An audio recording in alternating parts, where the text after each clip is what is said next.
Yero Bawol, and this is QTV Midday News coming to you live from our studios on Kairaba Avenue. Thanks for joining us. And now here are the main news headlines. The Chief Justice of the Gambia, Hassan B. Jallow, on Friday administered the oath of office for 5 newly appointed cadis at the chambers of the Chief Justice in Banjul. The National Human Rights Commission on Wednesday organized a roundtable donor briefing and resource mobilization meeting to communicate the results and impact of its work, including its contributions to improved governance in the Gambia. The National Coordinator of the Child Protection Alliance has said that the issue of child street vendors and children walking is a complex issue in the Gambia. And we take a look at how poor oral hygiene can lead to dental problems, which are linked to heart disease, cancer and diabetes.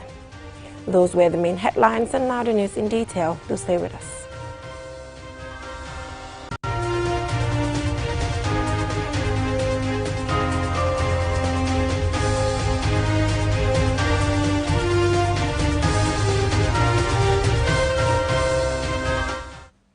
Thank you for joining us. You're watching QTV Midday News, and I'm Yero Bawol. Now, the Chief Justice of the Gambia, Hassan B. Jallow, on Friday administered the oath of office for 5 newly appointed cadis at the chambers of the Chief Justice in Banjul. Omar P. Jallow witnessed the ceremony, and he files on this report. The ceremony was historic, as it was the first time in the country's history that female cadis were sworn in.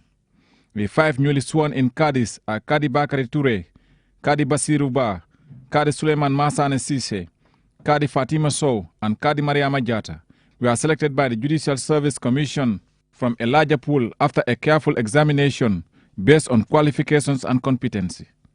Administering the oath of office for the 5 newly appointed cadis, the Chief Justice Hassan B. Jallow congratulated the appointees and advised them to always protect their integrity and remain impartial in the execution of their duties. The judge needs a little bit of knowledge of the law, a lot of wisdom, but a whole lot more of integrity. If you don't have the integrity, it doesn't matter how much law you know, you won't be a good judge. What is most important is your honesty and your integrity, and your ability to act fairly at all times. Make sure you are fair to people. Improve your knowledge of the law, make sure you are independent, make sure you are impartial, make sure you are fair to all people who come to you, and make sure that you maintain your integrity and honesty. Justice Omar Seka, chairman of the Cadi Appeal Panel, encouraged the new cadis to familiarize themselves with the Constitution and other laws of the Gambia and be God-fearing in their judgments. So I will remind you what I was reminded when I was newly appointed as a chairman. Then Chief Justice told me, look, this is the book we call Constitution of the Gambia. The Gambian people agreed to govern themselves through this book. Try to know what is there. Honorable Elizabeth Rayner, a member of the Judicial Service Commission, reminded the new cadis not to base their judgments on politics, tribe, gender or personal relationship, but rather on the Constitution. The law is the same for everybody, no matter what their tribe is. Neither is it personal relationship. He told you it's not friend. It's not my brother, it's not my sister. When they appear before you, they are there as a client. If you know there is something that is going to stop you from being fair and being truthful, then it's better to say, I cannot do this, than to do the wrong thing. Kadi Suleiman Masane Sise delivered the vote of thanks on behalf of the new cadis. Inshallah, by the blessing of the Almighty Allah, we will do our best. We will execute our functions, our duties up to the expectation, inshallah, without favor or fear or infection or ill will, inshallah, as we do out, inshallah. We know it's not an easy task, but inshallah, we will do our best. The 1997 Constitution provides for the establishment of a Cadi court in such places as determined by the Chief Justice. Cadi courts only have jurisdiction to apply Sharia in matters of marriage, divorce and inheritance, where the parties or other persons interested are Muslims. The swearing-in ceremony was attended by Justice Omar Seka, chairman of the Cadi Appeal Panel, members of the Judicial Service Commission, family members of the newly appointed cadis, and other senior cadis from different Cadi courts. Reporting for KTV News, I am Omar P. Jallo. Now, congratulations to the newly sworn-in cadis at the Chief Justice Chambers in Banjul. Now, the National Human Rights Commission on Wednesday organized a roundtable donor briefing and resource mobilization meeting to communicate the results and impact of its work, including its contributions to improved governance in the Gambia. The briefing also provided an opportunity to show transparent and efficient use of resources. Omar P. Jallo attended the opening and he fastened this report. In 2020, the National Human Rights Commission adopted its 5-year strategic plan and resource mobilization plan 2021 to 2025. Amongst the initiatives identified in the plan is to organize regular donor roundtables to share the National Human Rights Commission's work with donors in the Gambia and Senegal to help the Commission to mobilize the needed resources to fully implement the strategic plan. In his opening remarks, the chairperson of the National Human Rights Commission, Emmanuel Daniel Diouf, solicited support from the donor partners to help them build an independent, strong, effective and efficient human rights institution that will build and instill a culture of human rights, respect for rule of law and adherence to due process, and to attain a Gambia where everyone understands and appreciates the importance of human rights and the enjoyment of fundamental rights and freedoms.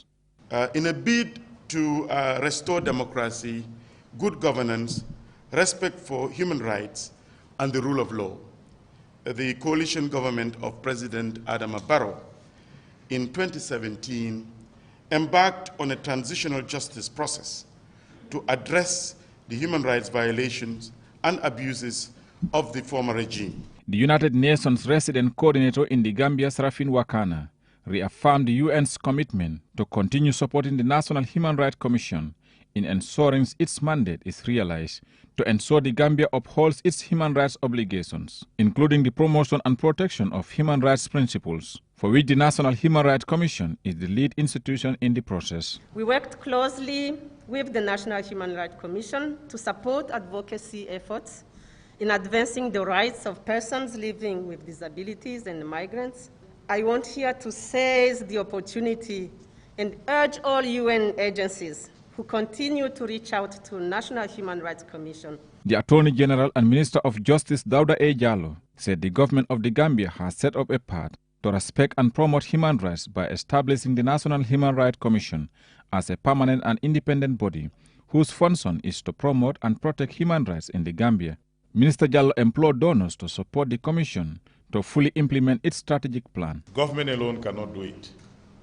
The financial autonomy of a Human Rights Commission is very critical for them to be able to preserve their independence, their impartiality, and also for them to protect their integrity.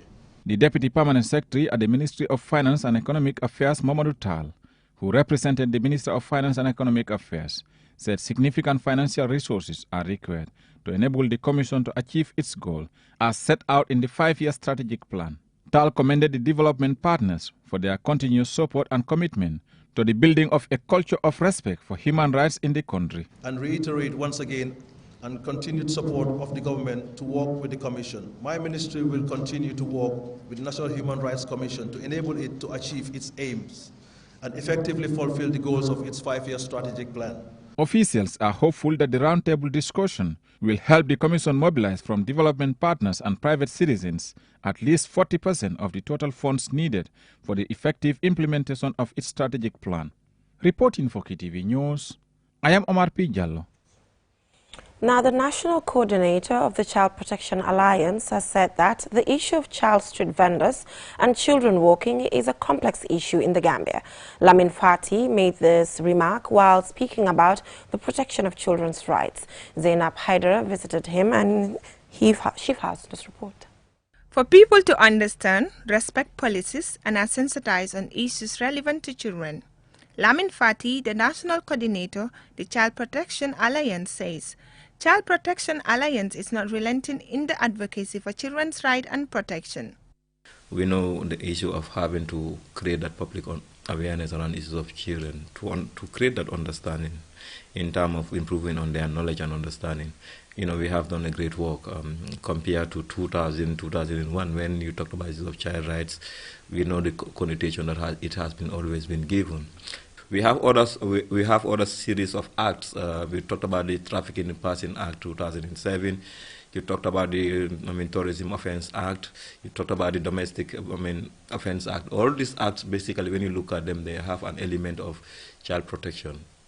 Momodu Alibari is a motorcycle mechanic who has children working at his garage. He says his experience working as a child offender is what motivated him to train children. He believes going to school while learning skills has advantages. If at all I do get that opportunity, I then continue my schooling. So which means I won't discourage children from being to school. I do encourage them. There are many children here, but some of them will end up being in offices because they are going to school. Or some of them will end up being here. Mohamed Lamin Fofana is a car mechanic. He says he started learning the trade at a young age and took him 18 years to master the craft. He explains the circumstances surrounding his child apprentice. Mostly dolbi jang ila parents wala kana jang e molla doku nyaaje ya joko mbe nyaming garaso kono nyami ya appreciate dolye dingol na de ka dinna dolbi je. Most of them are brought here by their parents because they appreciate the way we work. And some of the parents are my friends. We are training them for their future. I told them to come here after school. It is not easy to train children. Some of them are brought here because they are a burden to their parents. So ikana ka dila puriye betende so ita mari ita leka patient. Like Mohammed, Modu Laminba, commonly known as Mbara, also started training as an electrician after dropping out of school at grade 1. He explains his experience of learning skills at an early age. I was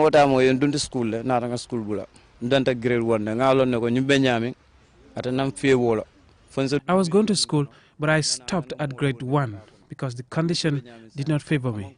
So I had to learn skills so that I could help my parents. Learning skills is not difficult now.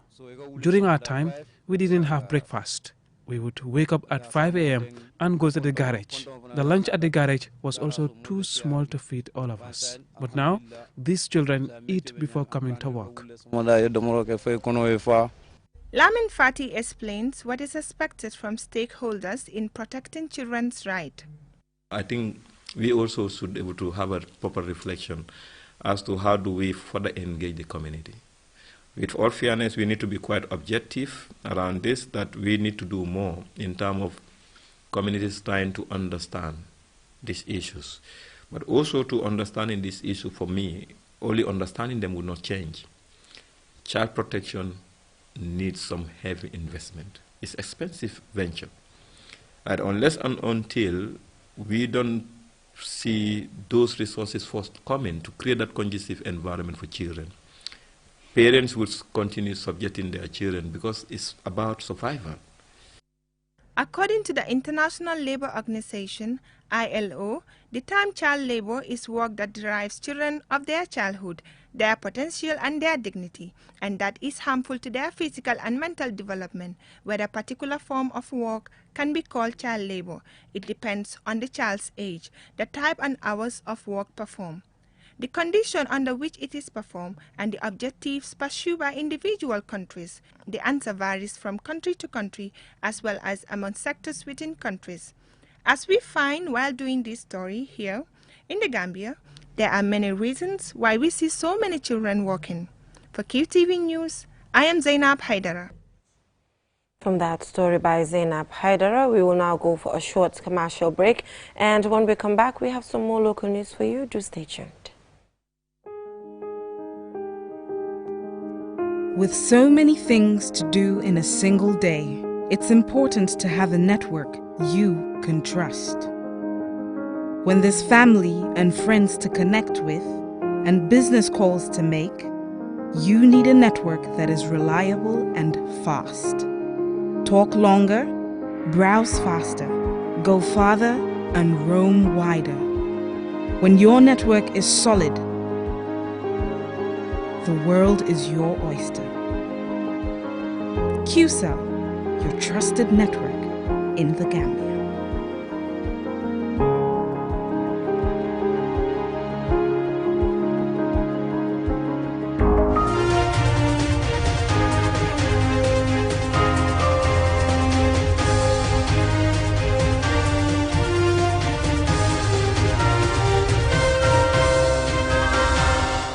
Welcome back from that short break. If you're just tuning in, you're watching QTV Midday News, and I am Jenna Bosonko. Now let's take a look at health, as dental and oral health are essential parts of your overall health and well-being. Poor oral hygiene can lead to dental problems, which are linked to heart disease, cancer, as well as diabetes. Fatou Sanyang visited the dental unit at the Sarab Medical Center, and she has on this report. The dentist is a doctor specially trained to care for teeth. The common cause of dental problems is poor oral hygiene.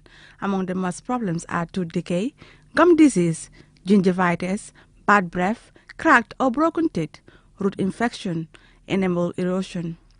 Dr. Onyi Adeyemi, a dentist of Sarab Medical Center, says that people should have a regular checkup with dentists. No matter how much you brush your mouth, there will be dirtiness, and the toothbrush can remove it. You are supposed to see a dentist so that the normal dental procedure for cleaning will be done for you.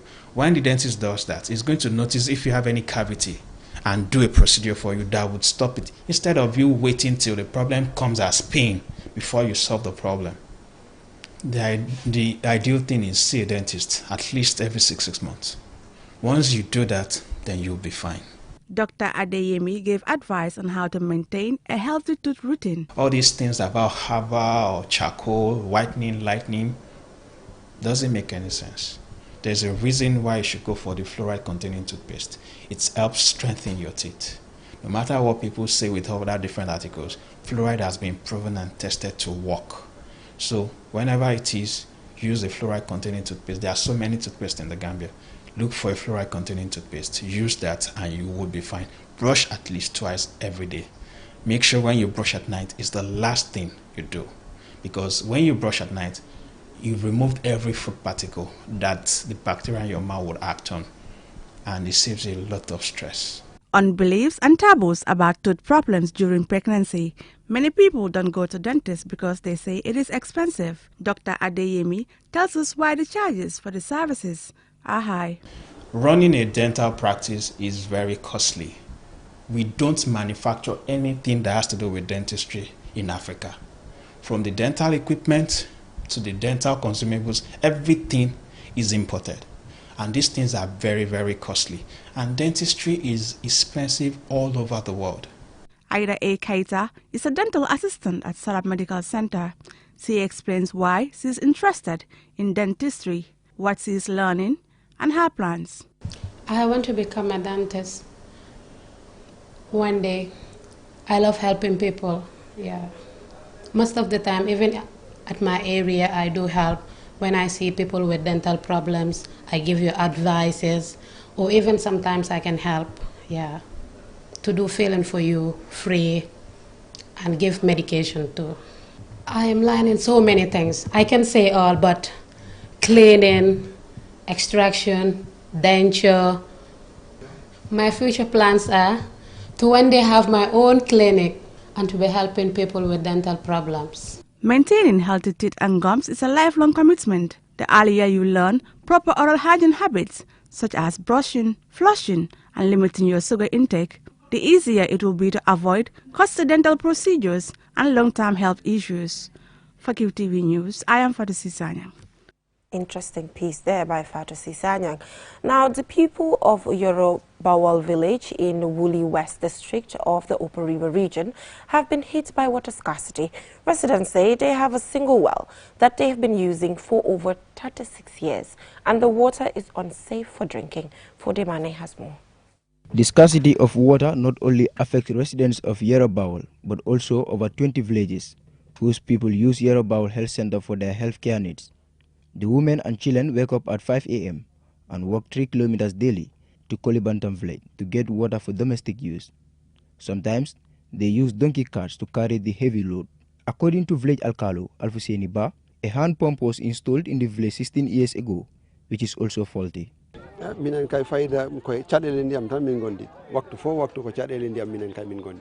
We have been living in this situation for so long. One cannot even take bath after going to the farm. We used to have patients at the hospital needing water. Our women and children are the most affected. The local hand pump is costly to repair. Taco Balde, the women's leader, says there are always problems and fights between the women when they queue for water. She outlines other challenges the women encounter in getting access to water.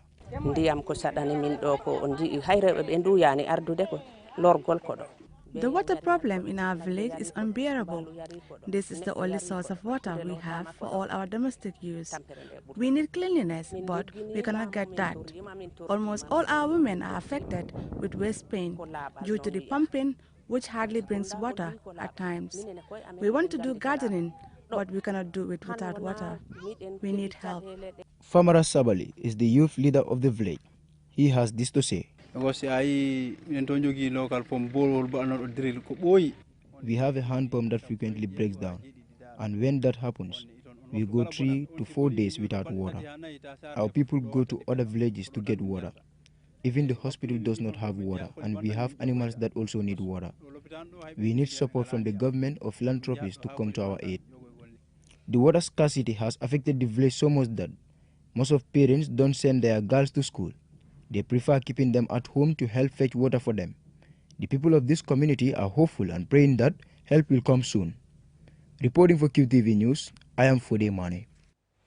Unfortunate, very unfortunate situation there. Now, before we end this news bulletin, let's take a look at our main headlines. The Chief Justice of the Gambia, Hassan B. Jallow, on Friday administered the oath of office for 5 newly appointed cadis at the chambers of the Chief Justice in Banjul.